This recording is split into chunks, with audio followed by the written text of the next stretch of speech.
Hello folks, welcome to El Canal Channel Jose. Today we got a video about our Nissan Frontier, and on our case today we have the blower for the AC or the heater, which is only working on the highest or the max speed, which is 4 speeds. So we put it on first, second, third, doesn't do anything, and once we flip it to the 4 gear, which is the highest, then the fan kicks in. That's for the blower on the in the cabin. So we're going to show you what the problem is and how you can solve this problem without taking it to shops and without spending a lot of money. And this is for a Frontier. So if you have a Nissan or even any car and your blower is not doing its job in every single speed, well, the problem can be the resistor to these blowers. So the blower is actually turning on at 1 speed. So that means that the blower might be working properly, but there's another component that is not giving him power at a different speed. So the blower resistor might be the problem. So in our case, we're going to show you the Nissan Frontier where this blower resistor is. And with that said, let's get started. So this is the resistor to the fan blower on the for the cabin on your Nissan Frontier. So if your fan blower is not doing its job on every single speed, this might be the component that needs to be replaced. So this looks like a big chip, and it has a few connectors in the back, as you can see, prongs for the connector. We're going to show you the connection, where it's located, and how to replace it. But most cases, this is the problem because of the fan blower not doing its job in every single speed. Usually what happens is these connections right here get corroded, and then they start losing contact, and that's what can cause this to fail. So the connector is like this. So this is how the is connected underneath the dash. Is right by the passenger where the feet will be, is in that area. And then this connector has two little ears, or two little tabs that are the guides, and then it has the tab or the securing point where it slides in and it gets locked in. So for this to be pulling it out, we're showing you this here because sometimes the camera is hard to get those angles in the dark underneath there. So we gotta press the middle and then start sliding it out. As you can see, it's already sliding out, and it's gonna be hard. What we recommend is that you add some WD-40 in here before you taking it out, because WD-40 won't cause any damage, won't cause any shorts. So what you can do is, once you take it out, add some WD-40 into the new piece that you're gonna put in, and then once you slide it in, it slides good, and it locks, and it's not hard. So that way you don't break the part as well. So with that said, we're gonna show you how we take it off from underneath the dash. Okay, folks. So for this procedure, all you need is a light, a Phillips screwdriver, short if you can, and then all you need is a resistant. So this component is, you're gonna need the new part, or you can take the old part so you can compare it to the auto parts when you buy it. And then that's all you need. You don't have to remove any other components. It's gonna be right about this area, right underneath. It's kind of tucked into the firewall, but it's accessible. So we're gonna show you the symptoms of what's happening, and then once we replace it with a new one, we're gonna show you that everything's working properly now.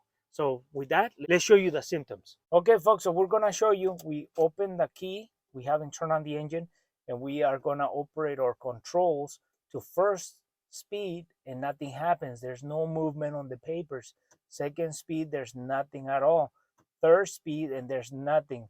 We're gonna flip it to the 4 gear, to the 4 speed, and look, all the papers start moving. So in the first 3 speeds, nothing happens, only on the 4th speed. So that tells us that there's something wrong with the system before the fan. So now let's replace the resistance and then come back to this by operating every single speed and see what happens. So with that, let's replace the resistance. So as we're looking towards the passenger side, right by underneath the glove box, we're gonna go right underneath there, and there's a resistance with a connector. As you can see, the connector is the brown part, and the black piece plastic is the resistance.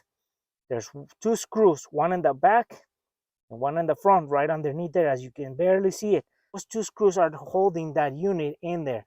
So for us to take that out, the hardest part is gonna be disconnecting the connector from the resistance.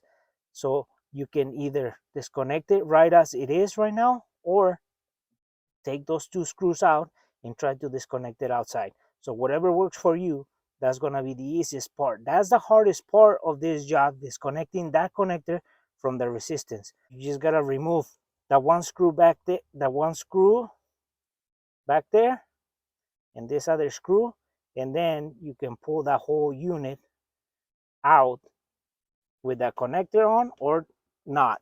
Okay, folks, so now we can disconnect it like this, or we can pull this screw out and the back one and pull the whole unit out and disconnect it over here. For us, what we've done is we already lubricated so we can show you better, because what you gotta do, disconnect it like this. So now once it's disconnected, we take those 2 screws out.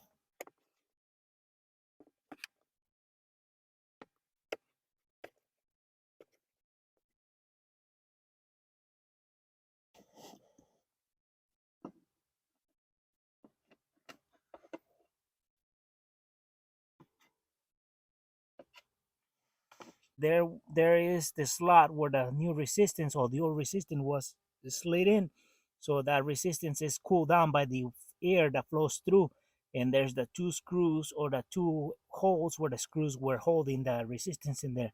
So now we can slide our new one and put the 2 screws in. So what we're going to be doing is we're going to add a little bit WD-40 in this area, so then the plastic, and then to the connector as well. That way when they slide in, they don't have that much friction. It worked for us. So whatever you want to add, if you have another chemical or another product, you can do that. But if you don't want to use any product, it's up to you. We're using WD-40 because it worked for us.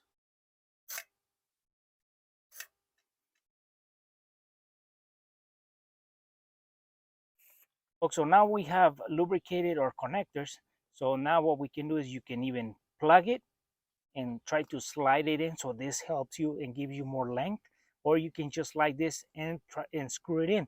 But one thing you want to make sure is that when you're screwing it in, make sure that this sits straight, because otherwise if it's crooked and it's not sitting right and you tighten this, you might break these little tabs and you don't have a way to screw it back in.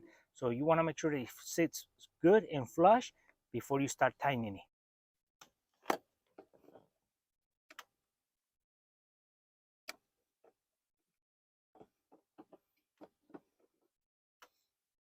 What I do is I get a magnetic screwdriver and I put the screw right in the front of it and I hold it with it, so it guides it and it doesn't fall off.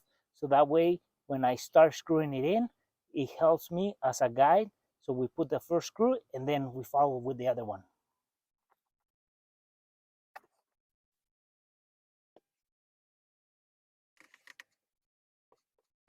Okay, folks, so now you can connect your resistance. But one thing I want to show you is that there's a tab that you can pull down and you can pull your wire and extend it, so you can work with it outside if you want to disconnect it. So that's going to help. So all you have to do is this tab right here, unfold it, and that holds a wire inwards, so that way you don't kick it with your feet when it's in normal operations. So now what we can do is we can plug it in and then fold this back in. Okay, folks, so we have replaced our resistance for our fan blower. Now that we have done that, we are gonna try our system with the new resistance in there. So what we do is we turn on and give power to the system. So now we're gonna put it on first speed, and we see that the papers are moving now. Second speed, third speed, and fourth speed. So it's working in either 4 speeds. It goes off and it turns on. So with the other resistance, the old one, it was only working on the highest speed and it wasn't working in between. So now it's working on all speeds. And that was our problem. Our resistance was burned on the first 3 speeds, but not in the 4th speed. And this was a problem for our situation. So if your fan blower is working on the highest speed, this might be the problem. And well, folks, that was easy replacement for ourselves. And all it was just, we just needed that unit. We bought it. It cost us about $20.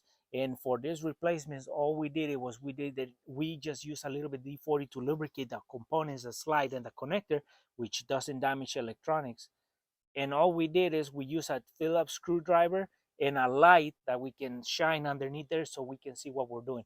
It's pretty simple replacement. We did it ourselves, and we're thinking that this replacement at a shop it might start at $150 and can even be more than that. So if you buy the part and you replace it yourself, you're gonna save a lot of money and start learning about your car. So pretty simple replacement. You don't have to take it to shops and spend a lot of money. And one thing I want to say is that you research the part in the internet so that way you know how it looks and where it might be located for your car. So with that said, folks, for our friends who are watching a video and haven't subscribed to our channel, please subscribe. If you like a video, give us thumbs up, share it, and we'll see you soon with more videos here en el canal El Chano José.